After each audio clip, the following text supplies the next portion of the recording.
মতিবাবুর কুক্তিয়ারের লোক হলো শেখ হাসিনা, তাই আশ্রয় দিয়েছে। এই ভারতের বিরুদ্ধে আমরা যুদ্ধ ঘোষণা করব। পাকিস্তান বোমা, পারমাণবিক বোমা এবং যুদ্ধ বিমান এবং ট্যাঙ্ক 500 ট্যাঙ্ক প্রস্তুত রেখেছে আমাদের বাংলাদেশি ভাই মুসলমান ভাইদের সাহায্য করার জন্য। এইবার অন্যান্য বারের মতন আর সিস্টেম হচ্ছে না। আপনি দেখেন দ্বিতীয় ধাপে সমান তালে আমাদের ভাইরা কিন্তু লড়াই করে। আপনি কি প্রস্তুত বাংলাদেশের জন্য লড়াই করতে চান? সময় এসে গেছে। কি আপনার কানকে বিশ্বাস হচ্ছে না?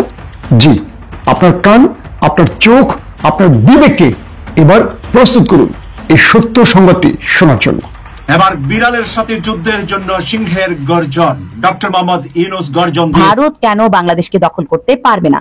বাংলাদেশকে দখল করতে আসলে ভারত নিজে ধ্বংস হয়ে যাবে। এবং কিভাবে ভারতীয় সেনাবাহিনী থেকে বাংলাদেশের সেনাবাহিনী অত্যন্ত শক্তিশালী।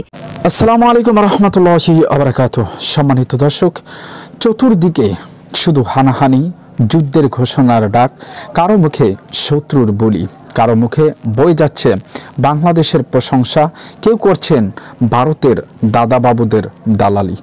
এই সব কিছু ছাপিয়ে দেশ কোন পথে যাচ্ছে, কোন দিকে এগোচ্ছে ভারত বাংলাদেশের সম্পর্ক, কি চাইছেন মোদি, ডক্টর ইউনূসই বা বলছেন কি? সাবেক প্রধানমন্ত্রী শেখ হাসিনাকে কেন্দ্র করে ভারতের সাথে সম্পর্কটাই বা কেমন হচ্ছে? আগামী বাংলাদেশ কোন দিকে মোড় নেবে?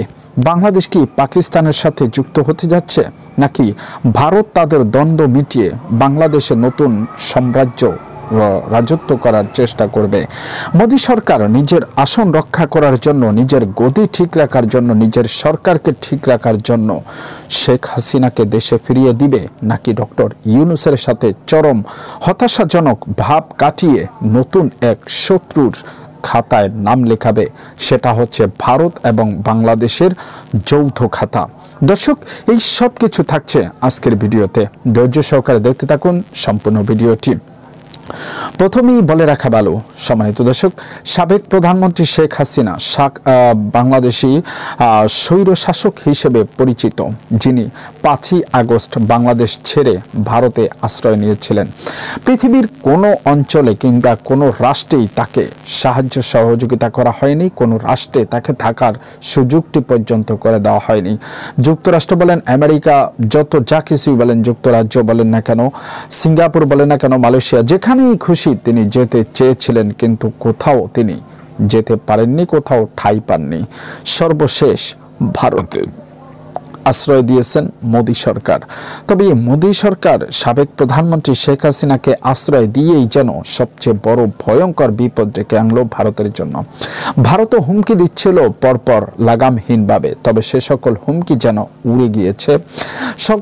দর্শক, শুধু তাই নয়, পাকিস্তানের সাথে বাংলাদেশের গভীর সম্পর্ক তৈরির জন্য বর্তমানে সব ধরনের কার্যক্রম চালু রয়েছে।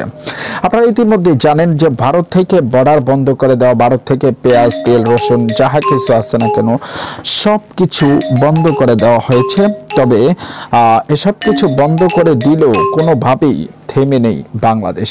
এবার নতুন করে নতুন আঙ্গিনে নিজেদেরকে তৈরি করার জন্য অন্য অন্য রাষ্ট্রের সাথে সম্পর্ক তৈরি করছে ভারত। আর তাদের এই সম্পর্ক তৈরি করতে গিয়ে সকল ধরনের প্রতিবন্ধকতা কাটিয়ে নতুন করে বিভিন্ন রাষ্ট্রের সাথে সম্পর্ক যুক্ত করতে গিয়ে বাংলাদেশ থেকে যাহা কিছু প্রয়োজন, পণ্যদ্রব্য আদি যাহা কিছু, সবকিছু অন্য দেশ থেকে ক্রয় করা হচ্ছে। তবে সবচেয়ে বড় ভয়ঙ্কর যে বিষয়টি, সেটি হচ্ছে বাংলাদেশের সাথে ভারতের সম্পর্কের অবনতি এতটাই ঘটেছে যে এখন যুদ্ধ বাজার পর্যন্ত সময় এসে গেছে। সকলেই বলছে যুদ্ধের ঘোষণার ডাকের আওয়াজের জন্য তারা অপেক্ষায় রয়েছে। তবে যদি যুদ্ধের ডাক আসে, তাহলে ভারত কি বাংলাদেশকে ছেড়ে কথা বলবে?